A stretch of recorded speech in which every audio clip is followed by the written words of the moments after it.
Now to troubling new developments out of western Iraq. ISIS fighters have attacked the town of al-Baghdadi in Anbar province, and at one point yesterday had reportedly fought their way inside the city.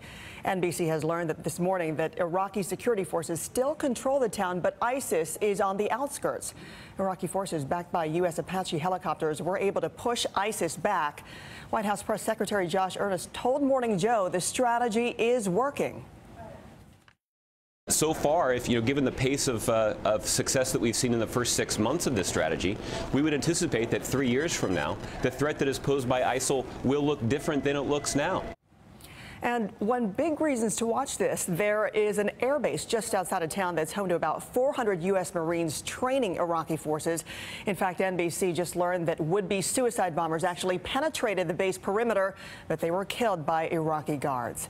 Gail Lemon is a senior fellow at the Council on Foreign Relations. Gail, good to see you this morning. I want to ask you about those reports at one point that ISIS had captured that base, and the Pentagon says that's not true. But what kind of danger are we talking about with those Marines, if at all?